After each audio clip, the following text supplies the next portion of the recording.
Hi, Dr. Gray. My name is Blakeley Mobbs. I am using Screencastify for the first time, so please bear with me as I navigate this website or this process. I'm not real good at it. I have chosen to do my presentation on Alice Munro's Silence. This is a short story written in 2004. Alice Munro is an author out of Canada. Just to do a quick summary of the story itself, Silence tells the story of our main character, Juliet, who is a mother who has traveled to reconnect with her adult daughter, Penelope, who is 20 years old, about to turn 21.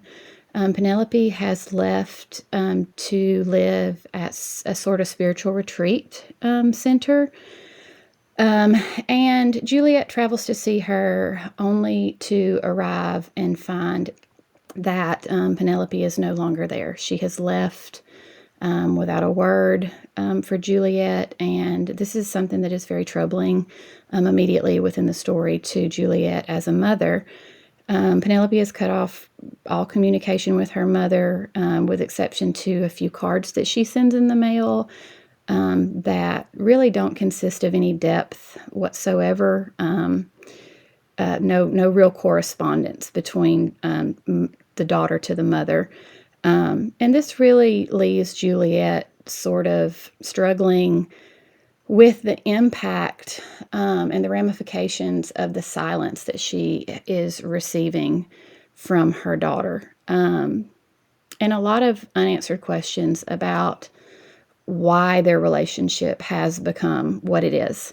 The story itself sort of jumps back and forth between the past and the present, navigating through, the process that Juliet goes through and sort of trying to reconcile what she's experiencing in the present day with the absence of her daughter and really not knowing exactly what has happened. And the story really ends with no real resolution. Which I think is powerful in that it speaks to the overall impact that silence, being the title of the story, silence itself can have on us as individuals and fractured relationships within our own lives.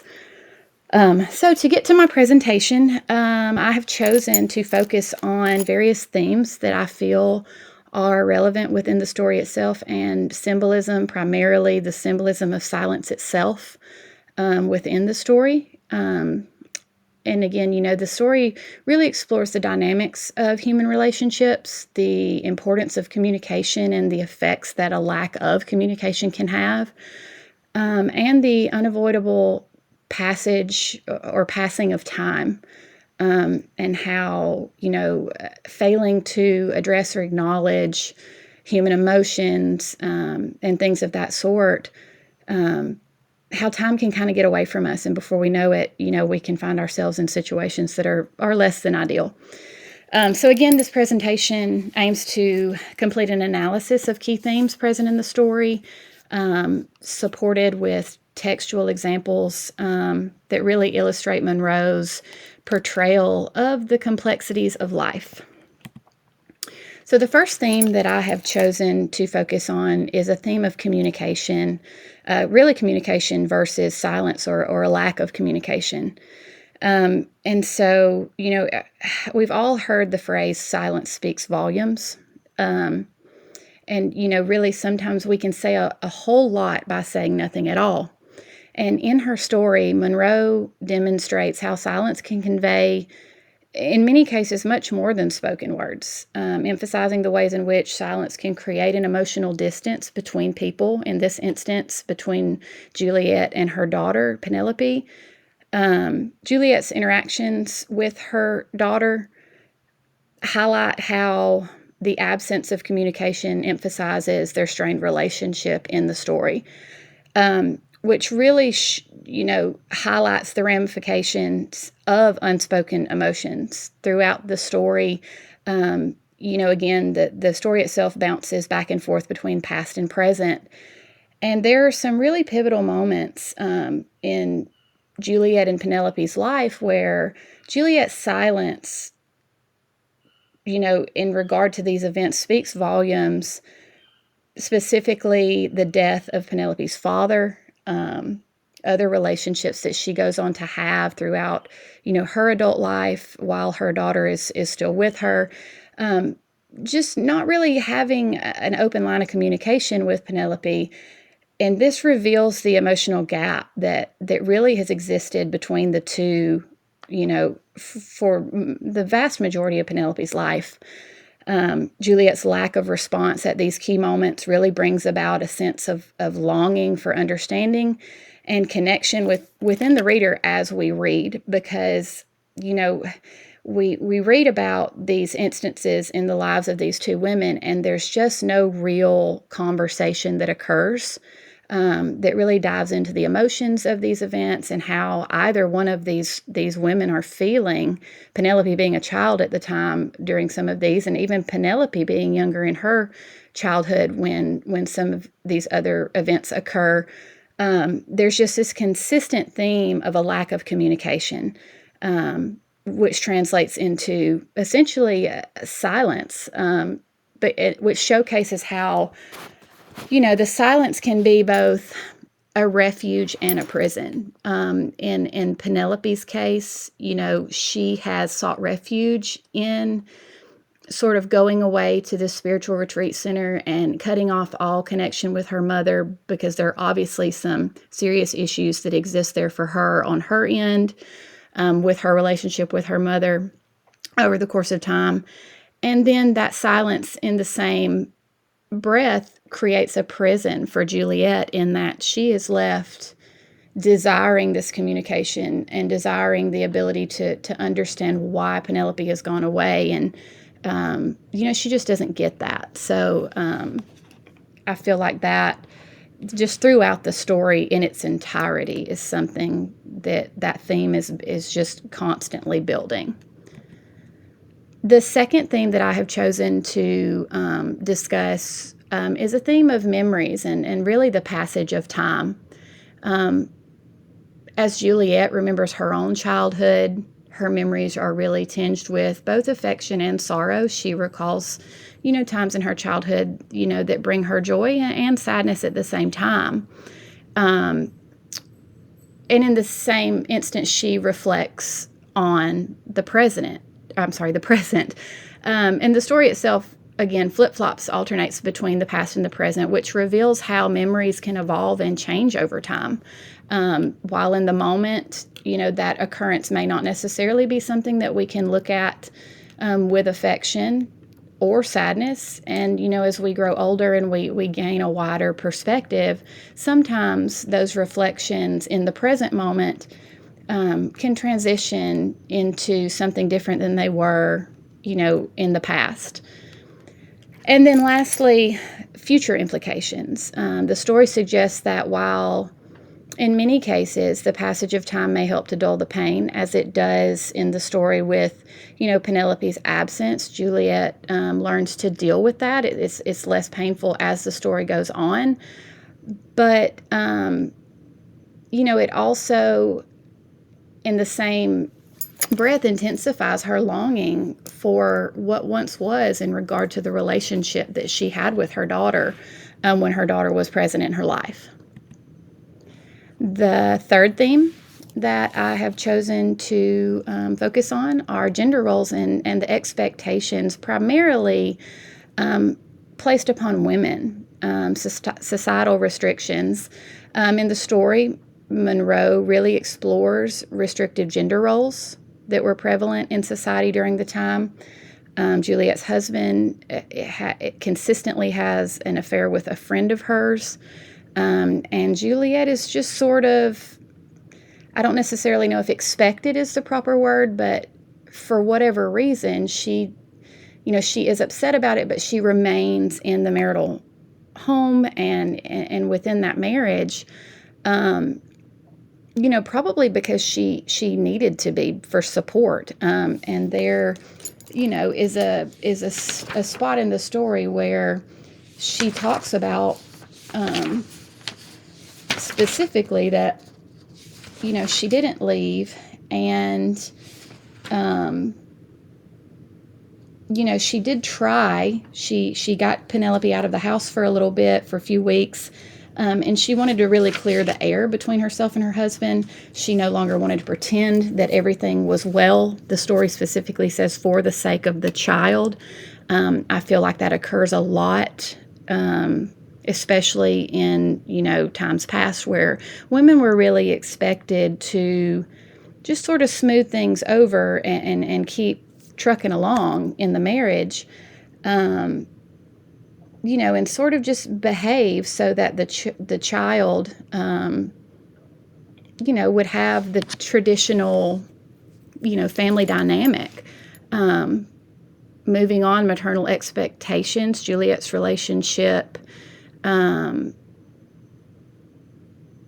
with her daughter reflect tension between expectations linked to traditional femininity and personal ambition. These are both, Juliet and Penelope are both very ambitious women. Juliet, in that she was very pursuant of a career, at one point working on her PhD, and then of course Penelope has, obviously taken the initiative to step away and go after what she wants. And, that's not necessarily something that was always, even today, I feel like, is something that is accepted in the way that it should be. And then lastly, the male influence. Interactions with the male characters in the story often reinforce those societal norms that I've already mentioned, which, complicated Juliet's desire for autonomy in her own life and her own future and her career, as, a woman with a career and a mother as well. Moving on to the fourth theme, the complexity of relationships in general, and sort of the coexistence of emotions like love and resentment at the same time. Juliet's relationship with her daughter highlights the ways that both love and resentment can coexist at the same time. She very much loves her daughter, but she is very much resentful for her absence and the way that she left. And, on the same hand, Penelope loves her mother, but is very resentful for her upbringing and sort of the emotional neglect that occurred, which leads directly into unresolved offenses. We learn in the story that conversations are really filled with strong emotions, where love and affection are often overshadowed by resentment felt due to unresolved issues between the characters. Penelope's father died, and there was not a lot of really addressing the pain and the sadness that came along with that, to the point that eventually Penelope sort of dismisses the existence of her own father, which sort of speaks to the way she has learned to just sort of compartmentalize her feelings and put them away and not even really acknowledge that they exist anymore. And then romantic chaos, or just turmoil in general. Juliet's romantic relationships in the story are almost entirely chaotic. Desire and miscommunication create emotional challenges for her within her relationships. And, this really leads to turmoil both internally and externally for Juliet, which sort of directly spills over onto Penelope.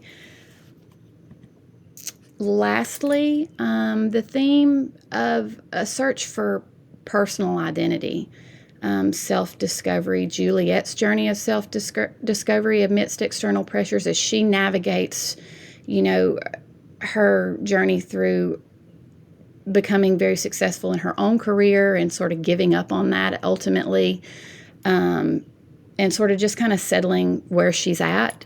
And then on the other hand, Penelope's journey of self-discovery from a spiritual standpoint. We learn that spirituality is not something that was really discussed, not necessarily off limits or, frowned upon in Penelope's childhood, but not really something that was discussed when she was young.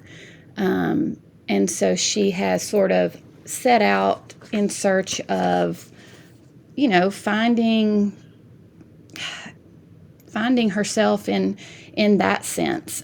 Specifically, the story state that there's a character, Joan, in the story who is at the spiritual retreat, and she says that, Penelope is in search of growth, and she says, what I mean by growth is inward growth, of course.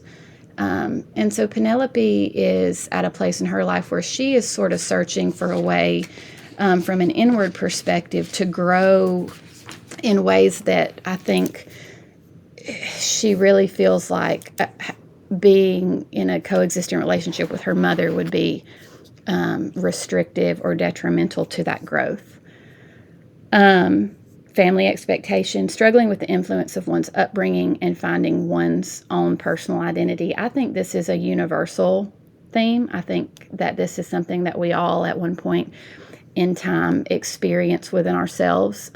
Nature versus nurture, almost, the way we were brought up versus what's within us and our own personal desires and who we want to become versus just sort of fitting into that mold of what our family expects us to be.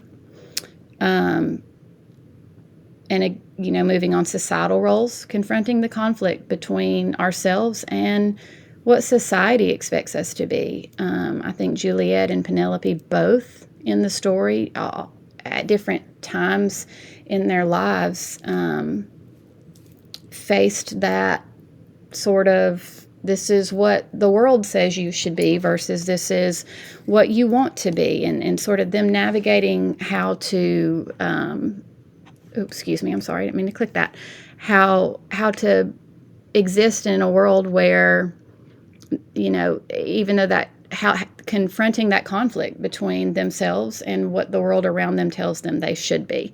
And that theme of identity is really revealed through Juliet's reflections on critical life choices that she made as she is able to, in Penelope's absence, reflect back on, possibly some of the mistakes or shortcomings that existed, for her, both as a woman in pursuit of a career while also being a wife and also being a mother. Those life choices that she made, really just drawing a focus onto what a struggle that was. Then moving on to symbolism in silence itself. I think the home, Juliet's home with her husband, represents safety and confinement at the same time, which really highlights and embodies the nurturing aspects of family restrictions. You have the safety of the home, the nurture of the family, but also the confinement of how those things can hold one back. Nature itself, the passage of time, is very symbolic of the cycles of life and mirroring personal growth, And then lastly, the symbolism, which I feel like is the most significant use of symbolism by Monroe in the story, is the symbolism linked to the silence itself, the silence between mother and daughter, between Juliet and Penelope, is very representative of the absence of communication and the weight of unexpressed emotions. I think that, by the end of the story, although we don't necessarily get a resolution, Juliet specifically states that when Penelope was with her, that, quote, too many things had been jokes, just too many things, personal things, loves that were maybe just self-gratifications had been tragedies. She had been lacking in motherly inhibitions of propriety and self-control, which really is just a testament to not necessarily her failure as a mother, but the lack of communication between her and her daughter, which is now sort of reincarnated or manifested itself into a different kind of literal silence between Juliet and Penelope, which is really sad. But, by the end of the story, Juliet says, and quote, and I could tell you plenty about what I did wrong. So you've got that reflection, that self-reflection, which speaks to the regret, and that is all rooted in this symbolic silence that existed between the two characters, and the way that the silence itself ultimately is what drove the final wedge between the mother and the daughter. So in conclusion, Alex Monroe's Silence has a very significant thematic emphasis. The way Monroe incorporates and intertwines themes of communication, memory, the passage of time, gender roles, relationships, and identity. Symbolic death, the symbolism that is intricately woven throughout the story, the way it enhances the story, which deepens the reader's understanding of the characters' feelings and emotional states, which I think is something that's very relatable in this story. You really are able to, or at least in my opinion, I think it would be difficult for any person to read this story and not at least be able to relate in some way to a time in their life when they have failed to express an emotion or a feeling or have a conversation about, whatever it may be that has impacted whether their lives or relationships within their own lives or internally within themselves, which ultimately leads to the universal effect.